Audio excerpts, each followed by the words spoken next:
Hello every one, நான் உங்கள் தினேஷ்குமார் பேசுகிறேன். இந்த வீடியோவில் நம்ம சிக்னிஃபிகன்ட் ஃபிகர் அப்படின்ற ஒரு கான்செப்ட்ஸை பற்றி பார்க்க போகிறோம். அண்ட் லாஸ்ட் வீடியோஸில் நம்ம எரர்ஸை பற்றி பார்க்குறப்போ ஒரு இம்பார்ட்டண்டான ஒரு விஷயத்தை நான் சொல்லியிருந்தேன். என்ன அப்படின்னா, நம்ம எல்லா ஒரு ஃபிசிக்கல் குவான்டிட்டியுமே ஒரு மெஷர்மெண்ட் டிவைசஸை வச்சு தான் மெஷர்மெண்ட் பண்ண முடியும். அப்படி மெஷர் பண்ணுறப்போ அந்த ஃபிசிக்கல் குவான்டிட்டியோட ட்ரூ வேல்யூக்கும் நம்மளோட மெஷர்மெண்ட் டிவைஸ் கொடுத்த அந்த ரீடிங்க்கும் இடையில ஒரு டிஃப்ரென்சஸ் இருக்கும். அண்ட் அந்த டிஃப்ரென்சஸ் தான் we called as a error or uncertainty in the measurement சொல்லிட்டு நம்ம கால் பண்ணியிருந்தோம். கரெக்ட்? ஸோ அப்போது ரியலி இந்த எல்லா மெஷர்மெண்ட்டுமே கைண்ட் ஆஃப் ஒரு அப்ராக்சிமேஷன்ஸ்னு கூட நம்ம சொல்லலாம். ஸோ அப்போ whatever the measurement a particular instrument is giving, we should report in the same way. For example, ஒரு லென்த் இருக்குன்னு வச்சுக்கோங்க. ஜஸ்ட் இமேஜின், ஓகே, ஒரு லைன் இருக்குன்னு வச்சுக்கோங்க. இந்த லைனோட லென்த்தை நான் ஒரு மீட்டர் ஸ்கேலை வச்சு நான் மெஷர் பண்ணுறேன்.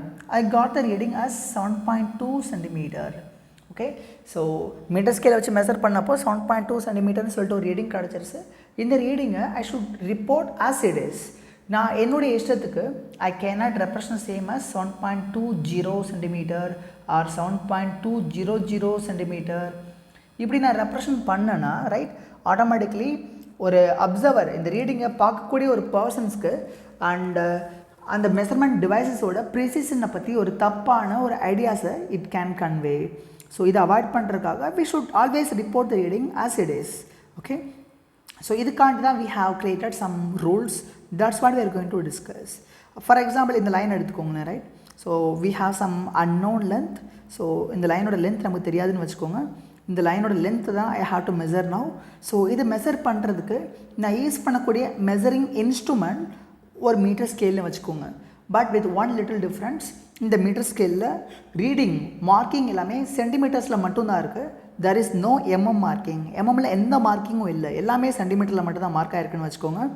அப்போ இந்த டிவைஸோட லீஸ்ட் கவுண்ட் அப்படின்றது ரெண்டு அடுத்தடுத்த டிவிஷன் கிடைப்பட்ட ஷார்ட்டஸ்ட் கேப்பை தான் I can call that is a least count. அப்போ least count of this particular instrument is equal to what? 1 centimetre. I can say that. அப்போது இந்த ஸ்கேலை யூஸ் பண்ணிவிட்டு நான் இந்த லைனோட லென்த்தை மெஷர் பண்ணோன்னா 0க்கு நேராக இந்த எண்டு வர மாதிரி நான் செட் பண்ணிக்கிடுவேன். Another end of the line எந்த ரீடிங்க்கு க்ளோஸராக மேட்ச் ஆகுதுன்னு பார்ப்பேன். அப்படி மேட்ச் ஆகுதுன்னு பார்க்குறப்போ so you can see very clearly இந்த லைனோட end, okay, it is coming very closer to the 4. Okay, அப்போ இதை 4ன்னு சொல்ல முடியாது. So and obviously I can not say that the reading is 4 with 100% certainty. ஒருவேளை இந்த மெஷர்ட் வேல்யூஸில் ஏதாவது எரர்ஸ் இருந்துச்சுன்னா, ஓகே, நம்மளுடைய இன்ஸ்ட்ருமெண்ட் இந்த பர்டிகுலர் மெஷரிங் இன்ஸ்ட்ருமெண்ட்டோட ரிசொல்யூஷன் லிமிட்ன்றது இட்ஸ் எ 1 சென்டிமீட்டர்.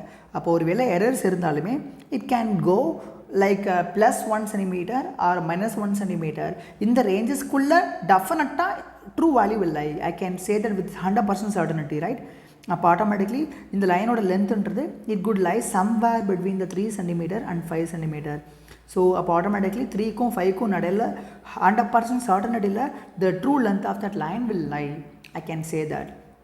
அப்போ automatically I can write what? Measured value is equal to 4 centimetre +or - 1 centimetre. இங்கே +or - 1 சென்டிமீட்டர்ன்றது resolution limit of that measuring instrument. அப்போது இங்கே 4ஓட வேல்யூவே மேபி இது 3ஆக இருக்கலாம் ஆர் 5ஆக இருக்கலாம். அப்போ 4 itself is a uncertain digit. I can say that uncertain digit. Because 4ஏ நமக்கு 100% ஷுவராக தெரியாது. இது 4 சென்டிமீட்டர் தான் 100% சொல்ல முடியாது. It could be 3, it could be 5 also. Now imagine அதே லைன், ரைட், ஜஸ்ட் இமேஜின் அதே லைனை இப்போது இந்த மெஷரிங் டிவைஸை வச்சு நான் மெஷர் பண்ண ட்ரை பண்ணுறேன். இப்போது மெஷர் பண்ண ட்ரை பண்ணுறப்போ என்ன நடக்குதுன்னு பாருங்கள். இந்த மெஷரிங் டிவைஸோட இதில் எம்எம்மில் மார்க்கிங் இருக்குது. ஸோ இப்போ ஆட்டோமேட்டிக்லி ரெண்டு அடுத்தடுத்த மார்க்கிங் கிடைப்பட்ட gap it's a 1 mm. I can say that least count of this measuring instrument is 1 mm, and if I say the same in centimeter, it's equal to 0.1 centimeter, right? அப்போ அதே லைனோட லென்த்தை நான் measure பண்ண try பண்ணேன்னா no again I have to see that 0க்கு நேராக லைனோட 1 end வர மாதிரி செட் பண்ணிக்கணும். அண்ட் லைனோட அனதர் end அண்ட் எதுக்கு நேராக கோயின்சிட் ஆகுதுன்றது நான் I am just trying to look at. அப்படி பார்க்குறப்போ அண்ட் இது 4.1க்கு க்ளோஸ்டாக இருக்குது. I can sense that. அப்போ I can write the reading as 4.1 centimeter, but இது 4.1 தான் அப்படின்றது 100% சர்டனிட்டியோட ஐ கேனாட் சே. ஒருவேளை இந்த ரீடிங்கில் எரர்ஸ் இருந்துச்சுன்னா definitely I can say that the true value of that line will lie between the 4 cm and 4.2 cm. இதுக்குள்ள தான் லை ஆகுன்றத I can say that with 100% certainty. I can represent the reading as 4.1 cm plus or minus 0.1 cm. இந்த plus or minus 0.1 cm என்றது it's a resolution limit of that measurement in measuring device. Resolution limit of that measuring device. I can say that. Up automatically measured value would be a 4.0 centimeter, or it could be a 4.2 centimeter, or it could be lying somewhere between these two. Okay, so that's what I can say. Up automatically in the case of 4 ன்றது certain digits, whereas 1 ன்றது it's uncertain digit. I can say that because அது 1 இல்லாம 0 ஆவும் இருக்கலாம் or 2 ஆவும் இருக்கலாம், depends. So இப்போ நான் இமேஜின் அதே லைனோட லென்த்தை நான் ஒரு வெர்னியர் காலிப்பர் வச்சு மெஷர் பண்ணிட்டேன்னா வெர்னியர் காலிப்பரோட least count you know already we have discuss the same in the last video. The least count of the vernier calliper is 0.01 centimeter. அப்போ automatically now if I got the reading as 4.12 centimeter. Okay, so இதில் 4ன்றது I know for sure and 1 also I know for sure. So 4, 1 ன்றது it's a certain digits, but I'm unsure about the 2 because least count of the vernier caliper is 0.01. I can say that அப்போ ரீடிங்கில் ஏதாவது errors இருந்துச்சுன்னா and it will be lying between the plus or minus 0.01 centimeter. அப்போ automatically it could be a 4.11 or it could be a 4.13 as well. Okay, so இப்போ இந்த ரேஞ்சுக்குள்ளே தான் reading the true value of the line will lie. So automatically I'm sure about the 4, I'm sure about the 1 as well, but I'm not sure about the 2. அப்போ the 2 அப்படின்றது இங்கே uncertain digits. I can say that. அப்போ significant figure அப்படின்னா என்னென்னு பார்த்தீங்கன்னா all the certain digits plus first uncertain digits இதோட collections தான் I can call it as a significant figure. Okay, so there is a one more rule that you should be very familiar with. And நான் என்னுடைய choice of யூனிட்டை நான் சென்டிமீட்டரில் represent பண்ணக்கூடிய measured வேல்யூஸை எம்எம்க்கு மாற்றுறது மூலமாகவோ கிலோமீட்டருக்கு மாற்றுறது மூலமாகவோ and significant figures will not change.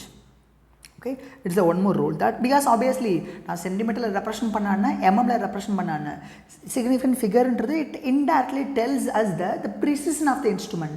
அந்த ப்ரிசிஷன் எவ்வளோ ப்ரிசைஸான ஒரு இன்ஸ்ட்ருமெண்ட் அப்படின்றத இட் சேஸ். அப்போ ஆட்டோமேட்டிக்லி நான் ஒரு ரீடிங் சென்டிமீட்டரில் கிடச்சிருக்குன்னா அதில் ஒரு சம் சர்டன் சிக்னிஃபிகண்ட் ஃபிகர் இருக்குன்னா அது எம்எம்ல ரெப்ரசன்ட் பண்ணாலுமே I should have the same significant figure only if I got some extra numbers or automatically somehow there is a wrong.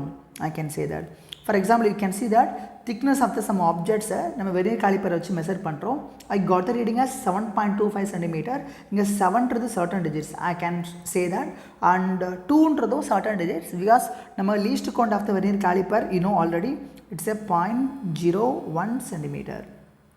அப்போ ஆட்டோமேட்டிக்லி இந்த மெஷர்ட் வேல்யூவில் ஏதாவது எரர் இருந்துச்சுன்னா it can happen in these digits only. Okay, up automatically it could be 7.24 or it could be 7.26. Somewhere the true value will lie. Up automatically I'm sure about the 7, I'm sure about the 2 as well, but 5 I'm not sure. So automatically I can call the 5 as uncertain digits. Up how many certain digits we have? 7, 2. We have the 2 certain digits and 1 uncertain digits. Up totally the significant figure of this measured value is 3. I can say that. And we have the 2 certain digits and plus 1 uncertain digits. Together we got the 3 significant figure. Okay, and if I try to represent same measured values in various units, right, then I should have the same significant figure only. But the same 7.25 centimeter in the measured value, if I try to represent same in various units like a centimeter, millimeter, meter, micrometer, இந்த மாதிரி represent பண்ண try பண்ணிட்டேன்னா I should have what the same 3 significant figures only. So அப்போ அதுக்காக தான் we have generated the various rules. அப்போ இங்கே வந்து பாருங்களேன் 7.25 centimeter. அப்போது இதில் ஆட்டோமேட்டிக்காக 3 significant figures வி ஹாவ். இப்போ இந்த நம்பரை கன்சிடர் பண்ணுங்கள் 72.5 mm. இதுலேயுமே we should have what the same 3 significant figure only because the choice of unit should not change the number of significant figure. இப்போ இந்த கேஸை கன்சிடர் பண்ணுங்கள். அதே மெசட் வேல்யூஸை நான் மீட்டரில் ரெப்ரசன்ட் பண்ண ட்ரை பண்ணனாலுமே I should have what the same 3 only. அப்போ இந்த 725ன்றது இட்ஸ் அ சிக்னிஃபிகன்ட் ஃபிகர். அதுக்கு முன்னாடி இருக்கக்கூடிய இந்த 0ன்றது it's a insignificant, I can say that. அதே மாதிரி இப்போ இந்த 72500 மைக்ரோமீட்டர் அப்படின்னு சொல்லி ரெப்ரசன்ட் பண்ணியிருக்கேன், ரைட்? இந்த கேஸை பொறுத்த வரைக்கும் we have the trailing zeros at the end. So automatically நமக்கு டோட்டலி 3 சிக்னிஃபிகன்ட் ஃபிகர் தான் இருக்கணும். அப்போ ஆட்டோமேட்டிக்லி இந்த 725ன்றது it's a significant figure, last 2 ஜீரோஸ்ன்றது it's a insignificant. Okay, so அப்போ சிக்னிஃபிகன்ட் ஃபிகர்ஸை ஃபைண்ட் அவுட் பண்ணுறதுக்காக automatically we have created some rules. இந்த ரூல்ஸ் தான் we are going to discuss now. For example, you can see that all non-zero digits are significant. இப்போ இந்த case இந்த நம்பரை consider பண்ணுங்களேன், ரைட்? ஸோ இந்த நம்பரில் எங்குமே ஜீரோன்னு சொல்லிட்டு வரல, எல்லாமே நான் ஜீரோ டிஜிட்ஸ் தான். அப்போ automatically how many significant figures we have?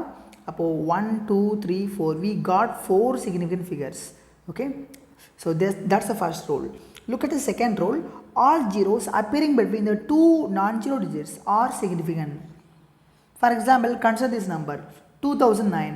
Okay, 2009 இந்த நம்பரை கன்சிடர் பண்ணுங்கள். You can see very clearly 2009 இந்த நம்பரில் we have 2 non-zero digits 29. இந்த ரெண்டு non-zero digitsக்கு நடுவில் we have some zero digits, right? அப்போ all zeros appearing between the two non-zero digits are significant. அப்போ இந்த ரெண்டு ஜீரோவுமே சிக்னிஃபிகன்ட் தான். அப்போ ஆட்டோமேட்டிக்லி 2 சிக்னிஃபிகன்ட், இந்த ரெண்டு ஜீரோவும் சிக்னிஃபிகன்ட், அந்த 9ம் சிக்னிஃபிகன்ட். அப்போ total significant figure in this number is equal to 4, I can say that. And now look at this rule. Okay, rule third is equal to and trailing zeros. Okay, so இந்த rules எல்லாமே எதுக்காக invent பண்ணப்பட்டதுன்னா obviously so இப்போ இந்த numbers you can see that இந்த measured வேல்யூஸில் அது various யூனிட்ஸில் மாற்றினாலுமே we should have the same significant figure, right? So இதுக்காக உருவாக்கப்பட்ட ரூல்ஸ் தான் இது எல்லாமே. You can see that. அப்போ ரூல் 3 பாருங்கள். இந்த ட்ரைலிங் ஜீரோஸ் இந்த number without the decimal point are insignificant, I can say that. அப்போ இந்த 27,000 அப்படின்ற இந்த நம்பரை கன்சிடர் பண்ணிக்கோங்க. ஓகே, அப்போ இந்த நம்பரை பொறுத்த வரைக்கும் இந்த லாஸ்ட் 3 டிஜிட்ஸுமே இட்ஸ் ஜீரோஸ். ஓகே, அப்போ we have the trailing zeros at the end and that too இந்த நம்பர் வந்து doesn't have any decimal points anywhere. அப்போ automatically you can say that all the trailing zeros are insignificant. அப்போ number of significant figure in the whole number is 2 only, I can say that. Look at the rule 4. The trailing zeros in the number with decimal point are significant. இங்கேயுமே இந்த நம்பரை consider பண்ணுங்கள். 308.700 இந்த நம்பரை consider பண்ணிங்கன்னா you can see again clearly இந்த நம்பர்லையுமே we have the trailing zero at the end, but இந்த zeros எல்லாமே it's a significant because we have the decimal point. Okay, trailing zeros in the number with decimal points are significant. அப்போ automatically இந்த லாஸ்ட்டில் இருக்கிற ரெண்டு ஜீரோஸுமே significant தான். அப்போ டோட்டலாக how many significant figures we have? இங்கே ஒரு 3, இந்த பக்கம் ஒரு 3, so totally 6 significant figure that number is having, I can say that. Rule number 5 பாருங்கள்.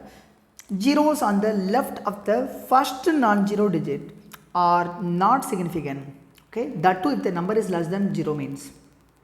Okay, if the number is less than 0 and zeros on the left of the first non-zero digits are not significant, I can say that. அப்போ இந்த நம்பரை பாருங்கள். Definitely இந்த நம்பரோட value வந்து it's less then 1 only. அப்போ 1ஓட கம்மியாக தான் டோட்டல் வேல்யூ இருக்குது. அப்போ இட்ஸ் 0.00370 ஒரு நம்பர் இருக்குது. அண்ட் இந்த 37 அப்படின்றது இட்ஸ் நான்-ஜீரோ டிஜிட்ஸ். இதுக்கு லெஃப்ட்டில் இருக்கக்கூடிய ஜீரோஸ் இருக்கு, ரைட்? இந்த ஜீரோஸ் எல்லாமே it's insignificant, I can say that. அப்போ automatically if it's insignificant, I can say that total significant figure that what we may have here is 3 only. So அப்போது but நமக்கு இந்த ரூல்ஸ் நம்ம learn பண்ணிக்கிட்டாலுமே, right, when we are applying these rules to understand how many significant figure a particular measured value is having, we have some confusions. For example, இந்த example consider பண்ணுங்கள்.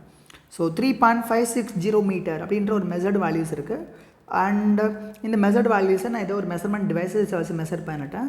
So அப்போ automatically இதில் எவ்வளோ certain digits இருக்குது? 3ன்றது certain, 5ன்றது certain, 6ன்றது certain, but where is the 0ன்றது uncertain. Okay, I'm sure about that. Automatically we have 4 significant figure in this number, I can say that, right? Total number of certain digits plus uncertain digits, first uncertain digits together, I can call that collection as a significant figure. Up in the case I got 4 significant figure அப்போ இதை இந்த reading இந்த measured வேல்யூவை நான் மில்லிமீட்டரில் represent பண்ணாலும் சரி, மைக்ரோமீட்டரில் represent பண்ணாலும் சரி, ஆர் சென்டிமீட்டரில் ரெப்ரசன்ட் பண்ணாலும் சரி, ஐ should have the same 4 significant figure only. But if I try to do the same, just see what happens. இப்போ 3.560 மீட்டர் இதான் மெஷர்டு வேல்யூ, ரைட்? இதில் 4 significant figure இருக்குது, ஆட்டோமேட்டிக்லி 4. ஓகே, இதை சென்டிமீட்டர் ரெப்ரசன்ட் பண்ண try பண்ணுறப்போ and after the decimal, right, decimal ku apra irukkude 0 ன்றது it's a you can say that very clearly it's a significant only. So automatically we have 4 significant figure even in this case also. But இப்போ இதை consider பண்ணுங்களேன், right? அதே number அதே measured வேல்யூஸை நான் எம்எம்ல எழுதியிருக்கேன்.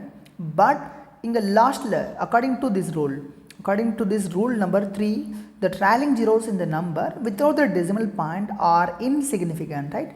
அப்போ அக்கார்டிங் டு தட் ரூல் இங்கே 3560 இதில் ஜீரோன்றது trailing zero and that too this number doesn't have any decimal point, right? அப்போ ஆட்டோமேட்டிக்லி இந்த ஜீரோன்றது it should be insignificant, right, according to the rule 3. But we know that measured வேல்யூவை பொறுத்த வரைக்கும் நீங்கள் ஒரு யூனிட்டில் என்ன சிக்னிஃபிகன்ட் ஃபிகர் இருக்கோ we should have the same significant figure in all form of units. So அப்போது ஈவன் தோ நம்ம ரூல் அப்ளை பண்ணப்போ 3 significant figures தான் கிடைக்குது. But you should not write that is a 3 and you should write the same as 4. அப்போ இந்த case இந்த லாஸ்ட்டில் கூட இந்த ஜீரோவுமே it's a significant only.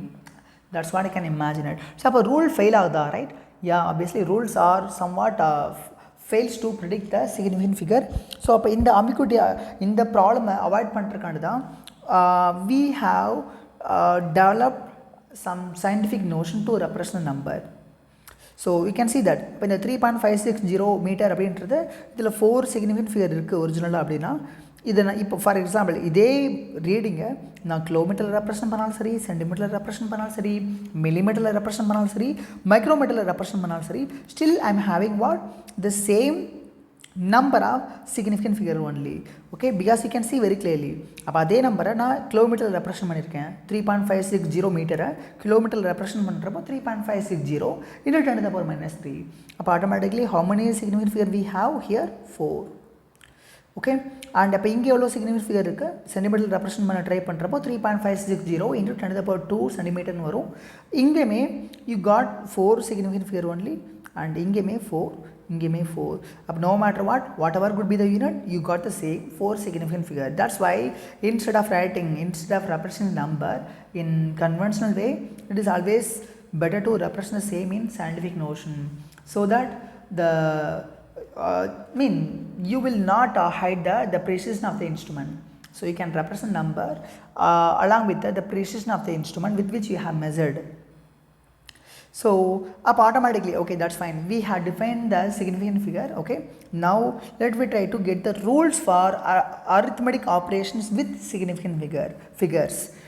Okay, if we have the two measured values, right, just imagine ரெண்டு measured values இருக்குது. இந்த ரெண்டு மெஷர்ட் வேல்யூஸ் நான் மல்டிப்ளை பண்ணுறேன் ஆர் டிவைட் பண்ணுறேன்னு வச்சுக்கோங்களேன், ரைட்? ஃபைனலாக ஒரு நம்பர் கிடைக்கும். ஓகே, அப்போ இந்த ஃபைனல் நம்பர், இப்போ இந்த ரெண்டு இண்டிவிஜுவல் நம்பர்ஸ்க்கு ஒரு சிக்னிஃபிகன்ட் ஃபிகர் இருக்குன்னா ஃபைனலாக கிடைக்கக்கூடிய இந்த ரிசல்ட் நம்பருக்கும் ஒரு சிக்னிஃபிகன்ட் ஃபிகர் இருக்கும், ரைட்? அப்போ ஃபைனலாக கிடைக்கக்கூடிய ரிசல்ட் நம்பரில் எவ்வளோ சிக்னிஃபிகன்ட் ஃபிகர் இருக்கும் அப்படின்றத ஃபைண்ட் அவுட் பண்ணுறதுக்கு we have some rule that can be stated as this: when two measured values are multiplied or divided, okay, there should be as many significant figures as there in the original number with the least significant figures. அப்போ இந்த case just imagine டிஸ்டன்ஸை பொறுத்த வரைக்கும், okay, டிஸ்டன்ஸோட measured value 4.11 மீட்டர்னு எடுத்துக்கோங்க. டைமோட measured value 1.2 செகண்ட்ஸ்னு எடுத்துக்கோங்க. அப்போ இந்த டிஸ்டன்ஸில் எவ்வளோ சிக்னிஃபிகன்ட் ஃபிகர் இருக்குது? 3 இருக்குது, கரெக்ட்? இந்த டைமில் எவ்வளோ சிக்னிஃபிகன்ட் ஃபிகர் இருக்குது? 2 இருக்குது. இந்த ரெண்டு குவான்டிட்டியில் எதுக்கு லீஸ்ட் சிக்னிஃபிகன்ட் ஃபிகர் இருக்குது? டைமுக்கு தான், ரைட்? அப்போ இது ரெண்டையும் டிவைட் பண்ணி சப்போஸ் நான் ஸ்பீடை எவல்வேட் பண்ண ட்ரை பண்ணுறேன்னு வச்சுக்கோங்களேன், right? Speed equal to distance by time. அப்போது இதுலேருந்து ஸ்பீட் கிடைக்குதுன்னா ஸ்பீடில், so for example 4.11 divide by 1.2 போட்டோன்னா ஐ காட் த 3.425. ஸோ எனக்கு டைமில், ஓகே, பாயிண்ட்டுக்கு அப்புறம் ஒரு டெசிமலுக்கு மேலேயே I am not sure, right? 0.2க்கு மேலே 0.20வா, 0.21ஆ, 0.22வா, வி டோன்ட் நோ.